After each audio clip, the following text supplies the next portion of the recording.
Okay, hello everybody. My name is Jameson Chase Young, and this is Coins and History. Today I'll be talking about the 1960 presidential debate with JFK and Richard Nixon, right after I talk about my 1960 Philadelphia Mint Franklin half dollars.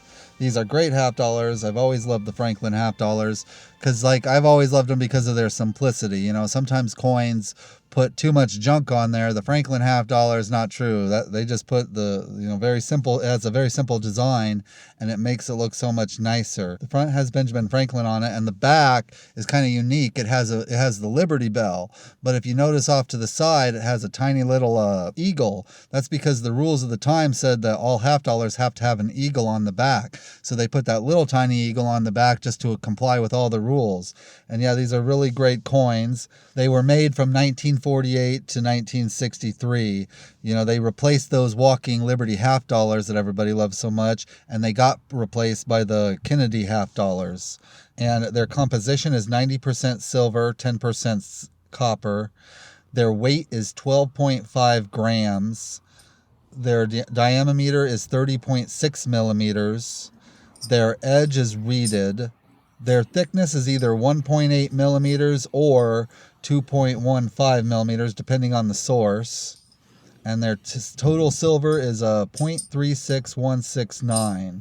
And then John R. Sanook, with participation with Gilroy Roberts, were the ones who invented this design. And then in 1960, they printed off approximately a total of 25,931,114. This particular one, the Philadelphia 1960 Philadelphia, they printed off 6,024,000. And then the Denver Mint minted 18,215,812. They also made proofs. They made 1,691,602 proofs. But yeah, these are great coins. I love the Franklin half dollars. And the 1960 ones are actually specifically very particularly great because throughout the 1950s, the mints minted so many Franklin half dollars that eventually their dies started to wear down. So sometimes when you're looking at Franklin half dollars from like the late 50s, they won't have quite the detail the rest of them do. But by 1960 and the early 60s, all the mints had replaced their dies and they were minting off really great, really sharp Franklin half dollars. So these are particularly great. And it was in this year, 1960, one of the many things that 1960 is known for is the very first televised presidential debate between JFK and Richard Nixon. And this was the presidential debate that was televised, so the people who were watching it on TV, they thought that JFK won because he looked, more charismatic and better looking. And the people who were listening to it on the radio, they thought Nixon had won because he, I guess, kind of made his points really clear. But it kind of showed the difference, a new era in presidential debates between, you have to both know your stuff and you have to look charismatic for audience and public appeal. I'll first give you little biographies of JFK and Richard Nixon, and then I'll talk more about the debate. But John Fitzgerald Kennedy, also known as JFK, he was born on May 29th, 1917, and he died November 22nd, 1963. And he was the 35th president of the United States, serving from 1961 until his assassination in Dallas in 1963. He was the youngest person elected president at age 43. Kennedy served at the height of the Cold War, and the majority of his foreign policy concerned relations with the Soviet Union and Cuba.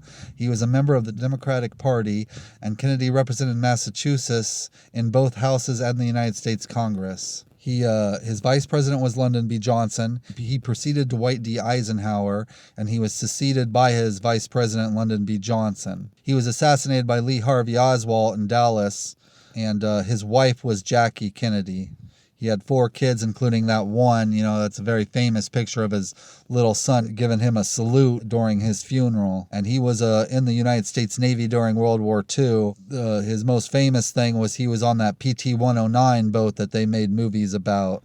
And then Richard Milhouse Nixon, he was born on January 9, 1913, and he died April 22nd, 1994. He was the 37th President of the United States, serving from 1969 until his resignation in 1974. He was a member of the Republican Party. He represented California in both houses and the United States Congress before serving as the 36th Vice President under President Dwight D. Eisenhower from 1953 to 1961. His presidency saw the reduction of U.S. involvement in Vietnam. And then Nixon's second term ended early when he became the only U.S. president to resign from office as a result from the Watergate scandal. And before any of these two were presidents, it was these two who went head-to-head in the very first presidential debate that was televised on TV in 1960. The first televised presidential debate in 1960 between John F. Kennedy and Richard Nixon. It was a pretty groundbreaking moment in American politics, held on September 26, 1960. The debate was the first of its kind, making a significant shift in how candidates communicated with voters. With millions of Americans tuning in, it showcased the power of television as a tool for political discourse. Kennedy appeared calm, confident, and charismatic. He was well prepared and used the opportunity to emphasize his vision for America and project a youthful energy that resonated with the audience. His crisp suit and polished appearance and relaxed demeanor helped him connect with the viewers, making him seem presidential and approachable. In contrast, Richard Nixon, although experienced and knowledgeable, he struggled with his on-screen presence. He had recently been recovering from a knee injury which affected his posture and overall appearance. He appeared haggard and less enthusiastic, and his discomfort really was evident. Many viewers noticed his excess sweating and his tense body language, which stood in stark contrast to Kennedy's poised performance. The debate highlighted the importance of the image in politics. While Nixon articulated his points effectively, the visual aspect greatly impacted the viewer's impression. Those who listened to the debate on the radio generally believed Nixon had won, but those who watched the television overwhelmingly favored Kennedy.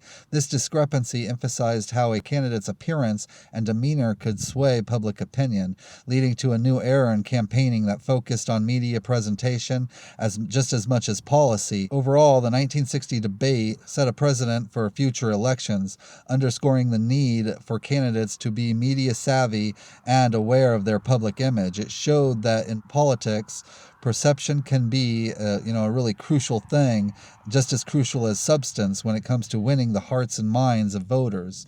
So it was this presidential debate that was going on when this 1960 Philadelphia Mint was being minted.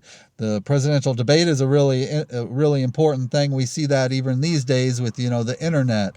It's changing the way how candidates have to campaign. But that was what was going on when this 1960 Franklin half dollar was being minted. It's a really interesting time in history, and this is a really great coin. If you enjoy these videos, please hit the subscribe button and please like the videos. And thank you for tuning in. My name's Jameson Chase Young, and this is Coins in History. Thank you.